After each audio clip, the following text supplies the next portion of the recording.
అంతర్విచారణ తప్పదు. ఈ మధ్య పట్నంలో ఉద్యోగస్తులుగా ఉన్న భక్తులు కొందరు ఇక్కడికి వచ్చి కొన్నాళ్లున్నారు. వారంతా ఒకనాడు భగవాన్ నివసించిన గురుమూర్తం ప్రవాళగిరి చూసి సాయంత్రం వేదపారాయణ వేళకు తిరిగి వచ్చారు.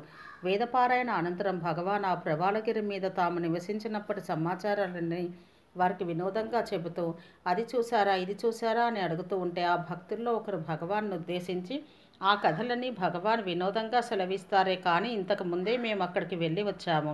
ఆ ప్రవాళగిరి మీద ఉన్న గుహలోకి చీకటి గదిలోకి ఒకసారి వెళ్ళి వచ్చేసరికి మా ప్రాణం త్రాహి త్రాహి అయింది. భగవాన్ అక్కడ నివాసం చేశారంటే శరీరం నాది కాదనే భావం ఎంత దృఢపడాలో తెలుస్తున్నది.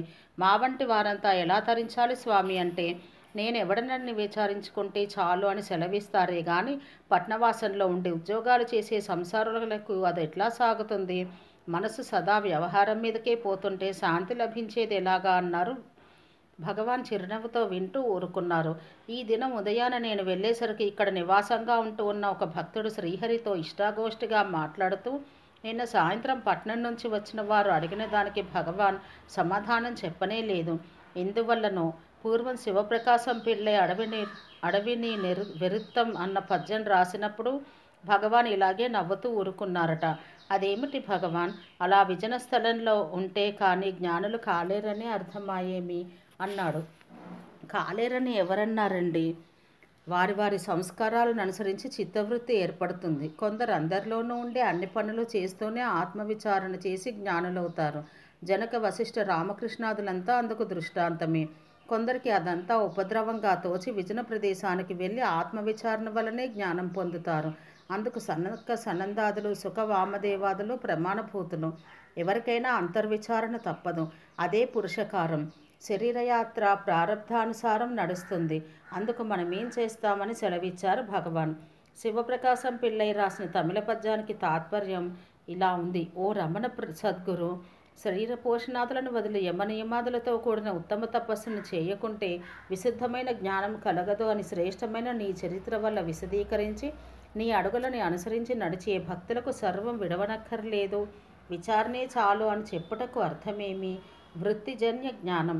ఈ ఉదయం అంతేవాసులలో ఒకరైన సుందరేశయ్యర్ ఏదో పుస్తకాలు పుచ్చుకొని శ్రీవారి సోఫా పక్కనే కూర్చుని భగవాన్ ముఖ ప్రసన్నతను అవలోకించి ఈ పుస్తకంలో మనోవృత్తి జ్ఞానం అని ఒక చోట రాసి ఉన్నది. మనోవృత్తి జ్ఞానం అంటే అర్థం ఏమిటి అని చల్లగా అడిగారు. అదా, మనోవృత్తి లేనిదే ఆత్మను తెలుసుకోవడం అనేది ఉండదు. ఆత్మను తెలుసుకోవాలి, తెలుసుకుందాము, తెలుసుకున్నారు అని అంటారు కదా. ఏ విధంగా తెలుసుకుంటారు? తెలుసుకోవడానికి తాను ఒకడు ఉండాలి. తాను ఉన్నవాడేననుకో, ఉన్నానని తెలుసుకోవడానికి ఒక వృత్తి కావద్దా మరి? అందువల్ల అంతర్ముఖమైన మనోవృత్తిని విజ్ఞానమని, ఆ వృత్తినే బహిర్ముఖమైనప్పుడు అజ్ఞానమని అంటారు. ఆ అజ్ఞానానికే మనసని చిత్తమని పేర్లు. ఆ వృత్తిని అంతర్ముఖమైనప్పుడు బుద్ధి అని అహమని చెప్పవలసి ఉంటుంది. అన్నింటి కూడికయ్యే అంతఃకరణము అహము అచలం కదా. ఈ అంతఃకరణ అనే ఉపాధి వల్ల బహికరణాలైన పంచభూత సృష్టి కలిగింది. ఆ భూతాలు వ్యష్టి సమిష్టిగా పంచీకృతాలై నానావిధ అంగాలతో కూడిన భూత శరీరం ఉత్పన్నమైంది. అంతఃకరణ అనే ఉపాధి వల్ల కలిగిన ఈ భూత సృష్టినంతా తోసివేసి మనసు అంతర్ముఖమైనప్పుడు వృత్తిజన్య జ్ఞానం కలుగుతుంది. అంటే వృత్తికి మూలం తెలుస్తుందన్నమాట. ఆ మూలానికే అహం స్ఫురణ అని, ఆత్మ అని ఏమేమో అంటారు. మనసు వల్లనే కదా దాన్ని తెలుసుకోవడం. అందువల్ల దాన్నే మనోవృత్తి జ్ఞానం అని అంటారు. అంటే శుద్ధసత్వమైన మనస్సు అని అర్థం. నానా విధాలుగా విజృంభించేది అదే, తాను ఉన్నట్టు ఉండేది అదే. దాన్ని ఏమైనా అనుకో, ఏదో ఒకటి అని బోధించారు భగవాన్. ఈ ప్రసంగమంతా వింటూ కూర్చున్న నూతనులొకరు కొంచెం నిదానించి, స్వామి, జ్ఞానికి పరేచ్ఛా ప్రారంధం తప్ప మరేవి ఉండవంటారు, నిజమేనా అని ప్రశ్నించారు. అదేనండి, జ్ఞానికి అజ్ఞానికి ఇచ్ఛ అనిచ్ఛ పరేచ్ఛ ప్రారబ్ధాలు మూడు సమంగానే ఉంటాయి. అనుభవము అంతే. అయితే జ్ఞానికి మనం చేస్తున్నాననే తలపు ఉండదు కాబట్టి బంధం ఉండదు. అజ్ఞానికి నేనే చేస్తున్నాననే తలపు ఉండడం వల్ల బంధం ఏర్పడుతుంది. ఇదే తేడా.